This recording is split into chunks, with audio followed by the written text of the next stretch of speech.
At my granddaughter's wedding, I noticed my name tag said, "The old lady who's paying for everything." I stared at the elegant white card for several seconds before I realized my hands were trembling. The words were written in gold cursive, delicate and beautiful, almost artistic enough to disguise how cruel they really were.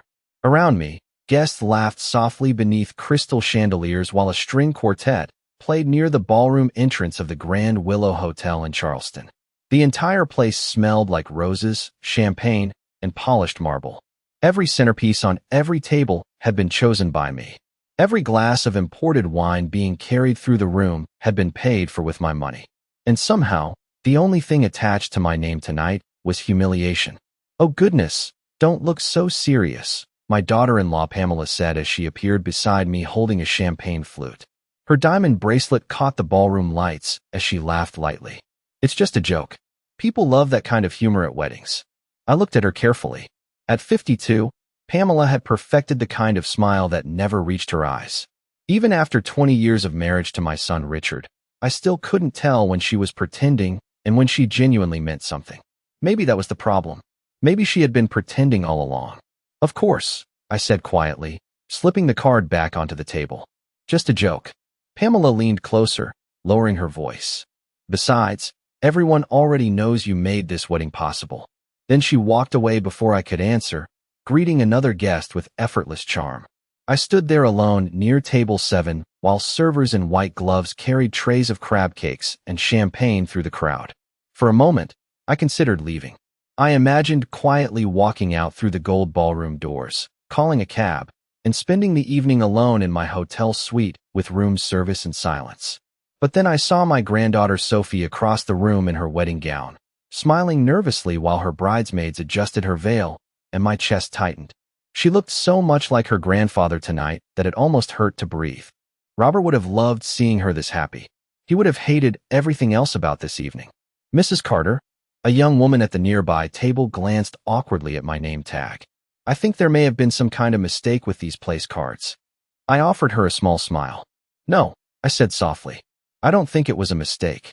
The ballroom slowly filled with the warm noise of celebration, but beneath it I could already feel something colder moving through the room. Little glances, quiet laughter, people pretending not to stare at my table card while staring anyway. My son Richard spotted me from across the ballroom and immediately looked away. That hurt more than the card itself. Not because he agreed with Pamela, but because he lacked the courage to stop her. I sat down slowly at my table, smoothing the navy silk fabric of my dress over my knees. The orchestra shifted into a softer melody while candlelight flickered against crystal glasses. Everything looked beautiful, expensive, perfect. And suddenly I realized something that settled deep into my chest like winter cold. Somewhere along the way, I had stopped being family to them. I had become a checkbook with a pulse. I sat at table 7 while the wedding staff moved around me with polished smiles and practiced efficiency. A waiter refilled my water glass twice before I even touched it.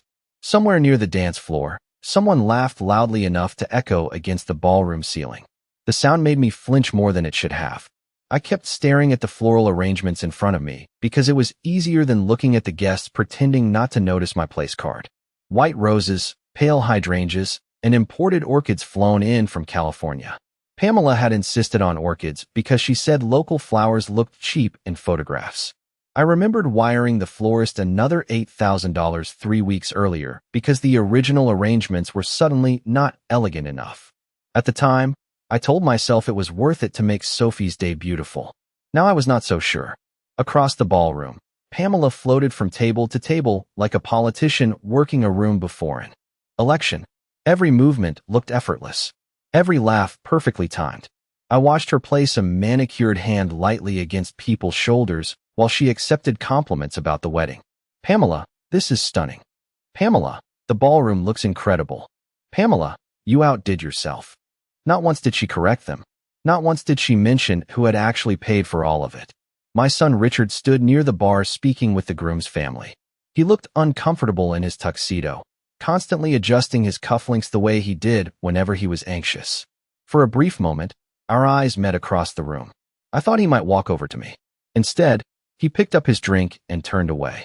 Something inside me quietly folded in on itself then. Not shattered, not exploded, just folded inward like paper creased too many times. I remembered when Richard was 8 years old and afraid to sleep alone during thunderstorms. He used to drag his blanket into Robert's and my bedroom and curl up at the foot of the bed like a frightened little puppy.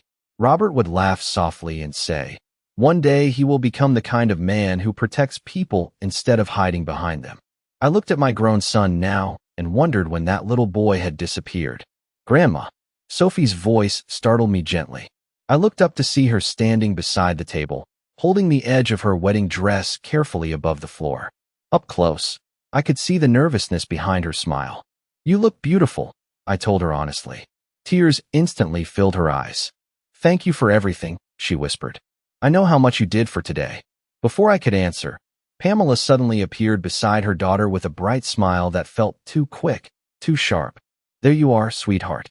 The photographer is looking for you." Sophie leaned down and kissed my cheek before hurrying away toward the ballroom staircase. Pamela remained standing beside me for a second longer. "Try to enjoy yourself tonight, Evelyn," she said softly, though there was something cold beneath the sweetness in her voice. "Not everything has to feel so personal." Then she walked away without waiting for a response. I sat there listening to the orchestra play an old Frank Sinatra song while candlelight flickered across hundreds of crystal glasses. Everything around me looked warm and joyful. But beneath the music and laughter, I could feel the truth settling deeper into my chest with every passing minute. I had spent years believing my generosity made me valuable to this family.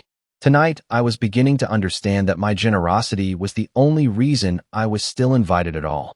Dinner was served shortly after sunset, and the ballroom lights dimmed low enough to make everything glow gold and amber. Plates of filet mignon and roasted vegetables appeared in front of guests who complimented the food without realizing I had paid for that too. I barely touched mine. My appetite had disappeared somewhere between the place card and Richard refusing to meet my eyes. Around me, conversations floated through the air in fragments. Stock markets, vacation homes, golf memberships, college admissions. The kind of polished conversations people have when they want everyone else to know they are successful. I sat quietly, listening more than speaking. That was when I started noticing the looks. Not cruel exactly. Worse than cruel. Pitying. A woman at the neighboring table leaned toward her husband and whispered something while glancing in my direction. He gave an awkward little smile and quickly looked down at his wine glass. Two younger bridesmaids near the dance floor tried not to laugh while reading something on their phones. One of them looked over at me with immediate embarrassment after realizing I had seen her. I did not need to ask what they were looking at. Pamela had always understood something dangerous about humiliation. Public embarrassment works best when everyone pretends it is harmless. A joke, a misunderstanding, something too small to confront without looking dramatic. "Mom." Richard finally approached my table holding a whiskey glass half full of melting ice. Even at 46, he still called me Mom in the same uncertain tone he used as a teenager whenever he was about to disappoint me. "Everything okay?" I looked up at him calmly. "Is it?" He glanced toward the place card and gave a short exhale through his nose. "Pamela just has a different sense of humor." I nodded slowly. "And what about yours?" His face tightened immediately. "Please do not do this tonight." That answer told me everything I needed to know. He was not ashamed because I had been humiliated. He was uncomfortable because I noticed it. "You know," I said quietly, "your father used to say that kindness is easiest to recognize in public." Richard looked away almost instantly. "Dad is not here." The words landed harder than he intended. I could tell by the sudden regret in his expression, but neither of us corrected them. For a moment, we simply stood there surrounded by soft music and expensive flowers while years of distance settled heavily between us. "Ladies and gentlemen." Pamela's voice suddenly rang through the ballroom microphone near the dance floor. Conversations softened. Glasses lowered. She stood smiling beneath the chandelier with one hand resting dramatically against her chest. "Before we continue tonight, I just want to thank everyone who helped make this wedding possible." Applause scattered politely across the room. Pamela's eyes moved directly toward me, especially Evelyn. More applause followed, warmer this time. Without her generosity, Pamela continued with a bright laugh, none of this would exist. Literally. A few guests chuckled uncertainly. I felt Richard tense beside my chair. Pamela raised her champagne glass slightly higher. Every family has someone who keeps the checkbook open, and tonight we celebrate ours. This time the laughter spread wider through the ballroom. Not cruel laughter. Uncomfortable laughter. The kind people use when they sense something is wrong, but do not want to become part of it. I sat perfectly still while candlelight flickered across the table linens. Across the room, Sophie's smile had completely disappeared. For the first time all evening, she looked at her mother not with admiration, but confusion. And somewhere deep inside me, something quiet finally began to harden. The orchestra began playing a slow jazz melody while waiters cleared dinner plates and replaced them with slices of 5-layer wedding cake, covered in white buttercream roses. Around the ballroom, guests slowly relaxed again after Pamela's speech, grateful for the excuse to pretend nothing uncomfortable had happened. That was how people survived moments like these. They smiled harder. They spoke louder. They focused on dessert and music because acknowledging cruelty required courage most people did not possess. I sat quietly, stirring melting ice in my untouched water glass, while old memories began surfacing one after another with painful clarity. Funny how humiliation can sharpen the past. Suddenly, I remembered Sophie's high school graduation party 6 years earlier. Pamela had accidentally forgotten to save me a seat near the family table, so I spent most of the evening alone beside the catering station while strangers occupied my place. Another Christmas, I had arrived carrying homemade pecan pies only to discover dinner had been moved 2 hours earlier without anyone telling me. Pamela laughed and said there must have been a misunderstanding. Richard apologized afterward, but only in private. Always in private. Never once in front of other people where it might actually matter.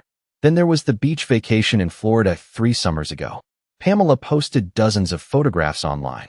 Sophie smiling beside the ocean. Richard grilling seafood on the patio. Family game night around the fireplace.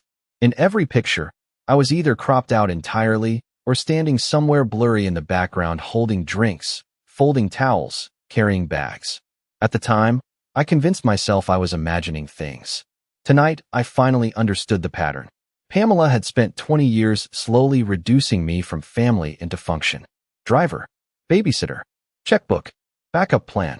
I looked across the ballroom toward the sweetheart table where Sophie sat beside her new husband Daniel. She was trying to smile politely at guests stopping by to congratulate them, but every few minutes her eyes drifted back toward me with growing concern. Pamela noticed it too. I watched her lean down beside Sophie and whisper something firmly into her ear. Sophie's expression tightened immediately. A few seconds later, she looked away from me. Completely. My chest ached in a quiet, familiar way. Robert used to warn me about this long before he passed. Pamela likes control, he once said while we cleaned dishes together after Thanksgiving. People like that always need someone beneath them. I remember defending her back then. I said she was simply organized, ambitious, protective of her family. Robert never argued with me directly. He would just nod slowly and dry another plate in silence. He saw things earlier than I did. Maybe because he was not blinded by the desperate hope mothers carry for their children. Evelyn. A deep, familiar voice interrupted my thoughts. I looked up to see Martin Reynolds standing beside the table in a charcoal gray suit. Robert's attorney for nearly 30 years. His silver hair had thinned considerably since the funeral, but his calm expression remained exactly the same. Martin, I said softly, genuinely relieved to see one face in the room that still felt safe. He glanced briefly at my place card before pulling out the empty chair beside me. I was hoping to catch you alone for a moment. Something in his tone made my stomach tighten slightly. Martin was not a dramatic man. In all the years I had known him, he had always spoken carefully, especially when serious matters were involved. Around us, the ballroom lights dimmed further as guests gathered near the dance floor for the bride and groom's first dance. Martin reached slowly inside his jacket pocket and removed a thick cream-colored envelope with Robert's handwriting across the front.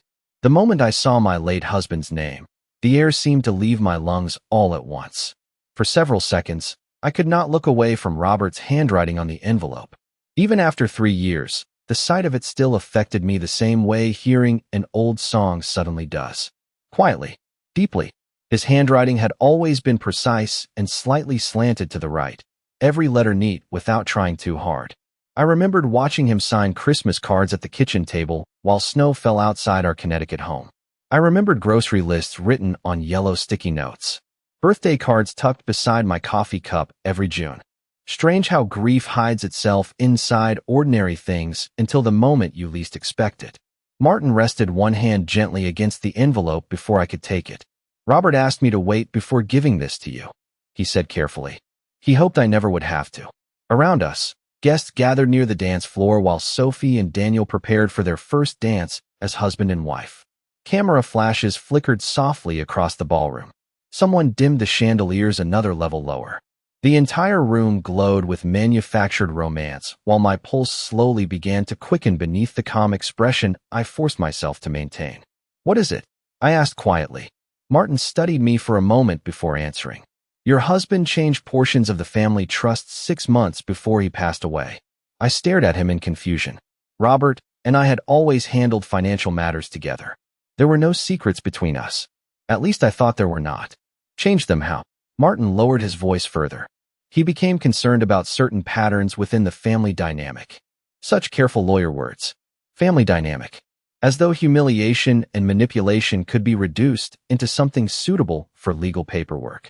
Martin glanced briefly toward Pamela across the ballroom. She was laughing loudly beside the champagne tower while guests circled around her like planets around the sun. Robert believed you were being taken for granted, Martin continued, and he worried it would worsen after he was gone. My chest tightened painfully. Even now, Robert was still trying to protect me. There is a clause attached to the Carter family trust, Martin said. Any direct beneficiary found publicly humiliating, financially exploiting, or intentionally isolating you may immediately forfeit their inheritance rights. I looked at him silently, certain I had misunderstood. Forfeit? Martin nodded once. Everything designated under the family trust would instead transfer to charitable foundations and educational grants Robert selected personally. For a moment, the sounds of the ballroom seemed very far away. I could hear only the distant clink of silverware and the low hum of conversation beneath the orchestra music. Richard knows about this? I finally asked. He was informed after the funeral, Martin replied carefully. A strange numbness spread slowly through me then. Not anger. Not shock exactly. Something colder. Something quieter. Richard had known. All this time, he had known. And still he stood there tonight, while his wife mocked me publicly in front of hundreds of guests. My fingers tightened gently around the edge of the envelope. Across the ballroom, Sophie and Daniel stepped onto the dance floor while applause filled the room. The first notes of an old love song drifted softly through the speakers. Sophie looked radiant beneath the chandelier light, but even from a distance I could see the tension in her face now. She kept glancing toward her parents between forced smiles for the photographer. Robert left one additional instruction, Martin said. I looked back at him slowly. If the clause ever needed to be enforced, he wanted it done publicly. I blinked once. Publicly, Martin gave a small tired nod. He believed dignity deserved witnesses too. At that exact moment, Pamela lifted her champagne glass across the ballroom again, preparing for another speech. And for the first time all evening, I stopped feeling ashamed. Pamela's voice cut through the ballroom again, brighter and more confident than ever, as she stepped closer to the microphone near the orchestra stage. I could feel it before I even turned my head. That familiar shift in energy. The room always changed when she decided she was the center of it.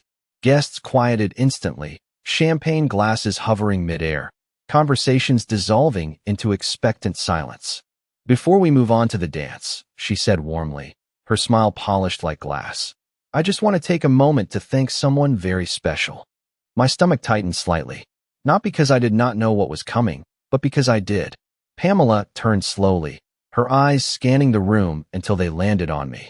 Evelyn Carter, she continued, her voice carrying effortlessly across the ballroom. The heart of this family. The woman who made tonight possible. A wave of polite applause spread through the guests. I remained still, my hands resting calmly in my lap. Every flower, every detail, every beautiful moment here exists because of her generosity, Pamela added, tilting her head slightly as though she were offering me a gift. We are all so grateful. The applause grew louder. Softer laughter followed. People smiled at me with that same expression I had seen all evening. Admiration mixed with something sharper underneath. Distance. Not respect. Recognition of usefulness. Richard stood near the edge of the dance floor, his jaw tight, eyes fixed somewhere above the crowd instead of at me. Sophie looked confused, her hands clasped tightly in front of her as she watched her mother speak. Pamela raised her glass higher. Some families are lucky enough to have someone who supports every dream without asking for credit, she said. Tonight, we celebrate that kind of love. That word landed differently. Love. I felt something shift inside my chest again, but this time it was not pain. It was clarity. Martin's words echoed quietly in my mind. Public humiliation. Financial exploitation. Intentionally isolating. Robert had not written those words out of anger. He had written them out of observation. Pamela continued speaking, enjoying the attention now fully. Without Evelyn, none of this would be possible.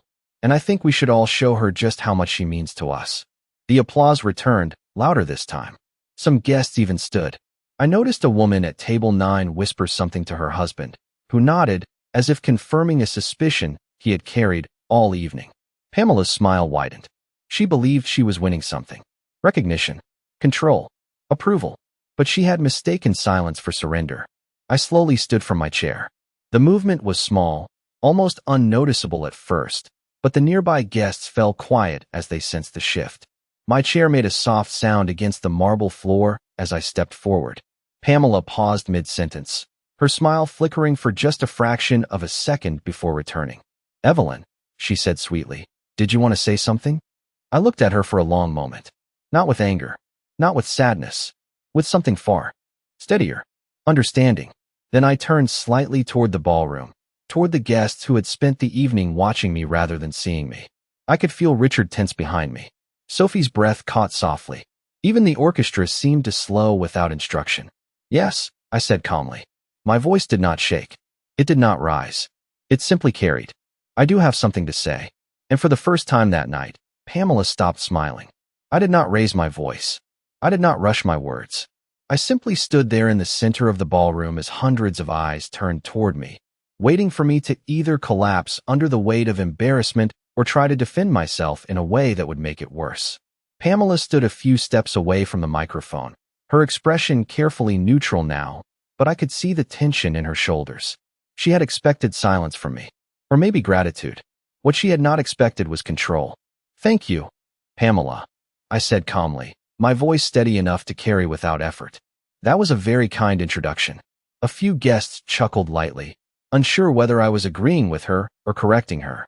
I continued without looking away from her. It is true that I contributed to tonight's celebration, and I am glad that Sophie has a wedding she will remember. Sophie's eyes softened immediately when I said her name. Pamela's smile returned slightly, as if she believed I was about to sit back down and accept my place again. But I did not move. However, I said, and that single word changed the air in the room. There is something I think everyone here deserves to understand. The ballroom grew quieter. Even the orchestra seemed to hesitate between notes. Richard took a step forward, his voice low but urgent. Mom, please do not do this here. I did not look at him.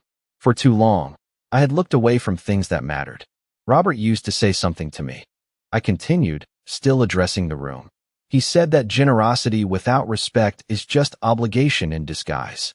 A few guests shifted uncomfortably in their seats. Pamela let out a small laugh, trying to regain control. Evelyn, I am not sure this is the time. It is exactly the time. I interrupted gently, still calm, still composed. That surprised her. I could see it in the flicker of her eyes. I turned slightly toward the guests now. For many years, I have been grateful to help my family.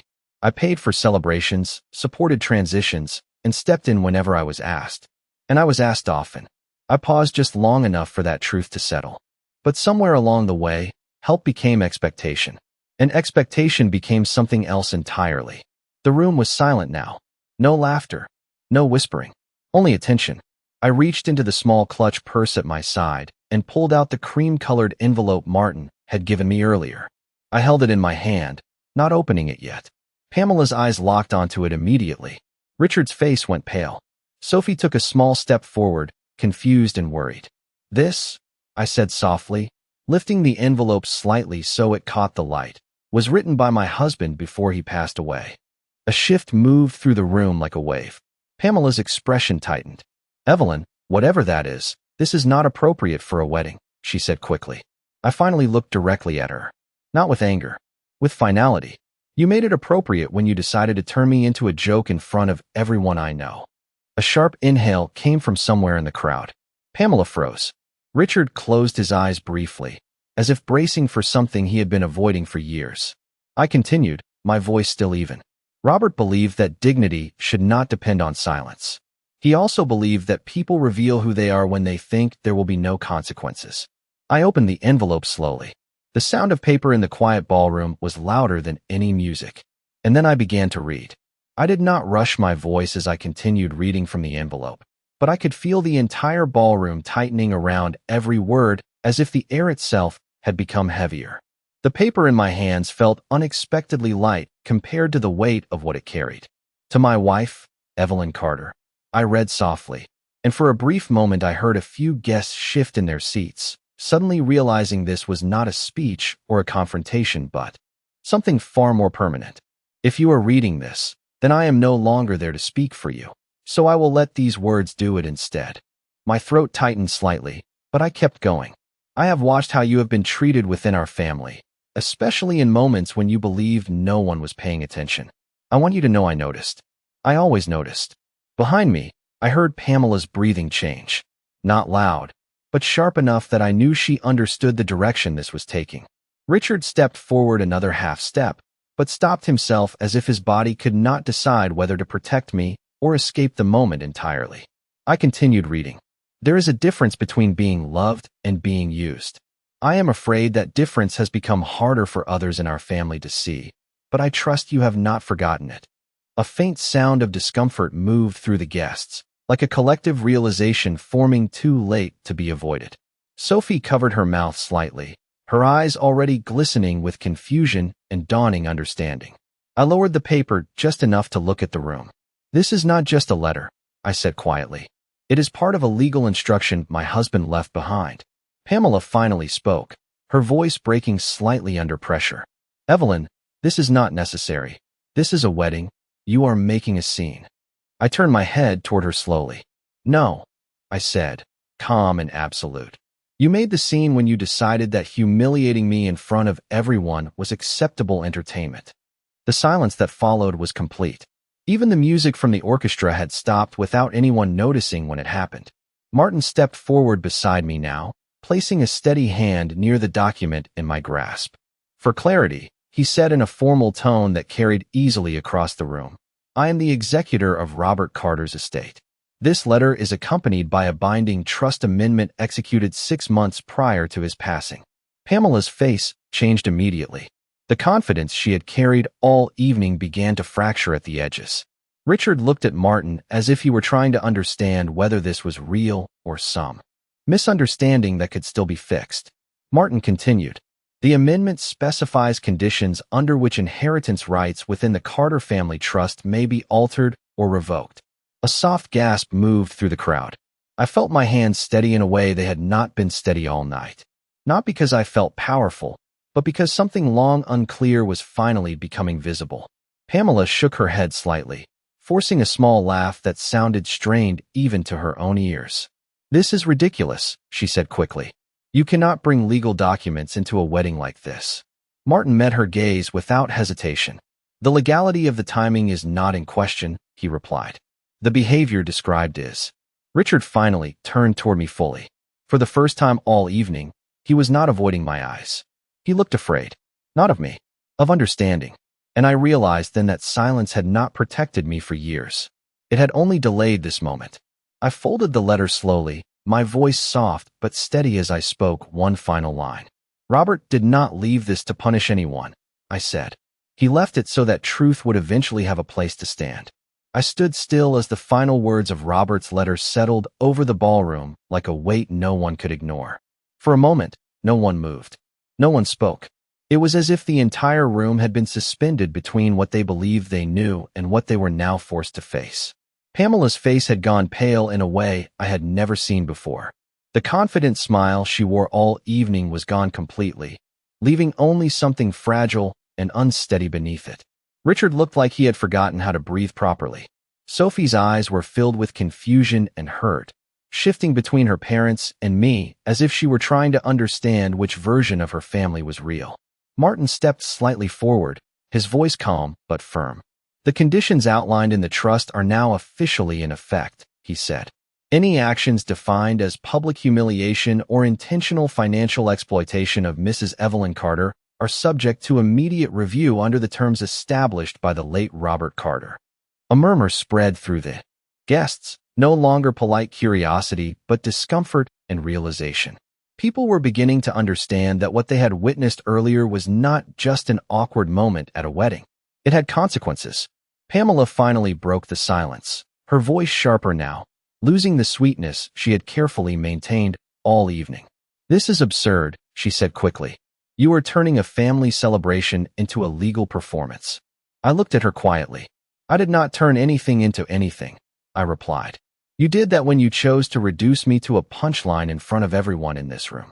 Her lips parted slightly, but no words came out immediately. For the first time, she looked uncertain. Richard stepped forward, finally finding his voice, but it was strained. "Mom, we did not mean it like that," he said quickly. "It was just a joke. It was just bad timing." I turned toward him slowly. The sound of his words did not hurt as much as the fact that he still believed they could fix this with an explanation. "A joke," I repeated softly. "Something becomes a joke when everyone is laughing together, Richard, not when one person is standing alone in front of a room full of silence." That sentence seemed to hit harder than anything else I had said. Richard lowered his gaze. Sophie took a step forward, her voice trembling slightly. "Grandma, I am sorry," she said. "I did not know they were doing that to you." I looked at her then, and for the first time all evening, my expression softened. "I know you did not," I said gently. "That is why this matters." Pamela suddenly moved as if trying to regain control of the room, lifting her chin. "Even if this is true," she said, forcing calm into her voice, "this is a private family matter. It does not belong in front of guests." Martin responded before I could. "It became public the moment it was performed in public," he said evenly. The silence returned, heavier than before. Pamela looked around the room, realizing that no one was on her side in the way she expected. The guests were no longer smiling. They were no longer comfortable. They were watching, waiting. I folded the letter slowly and placed it back into the envelope, my hands steady now in a way they had not been all night. I looked at Richard one last time. "I hope you understand," I said quietly. "This was never about ruining a wedding. It was about reminding you that respect is not optional in this family." Then I turned slightly toward Sophie. "And you should always remember that love without respect is not love at all." The orchestra, uncertain, began to play again softly, as if trying to repair what could not be undone. Pamela stood frozen, no longer speaking. Richard remained silent, and I stepped back from the center of the ballroom, no longer feeling like an expense, but something I had almost forgotten how to be.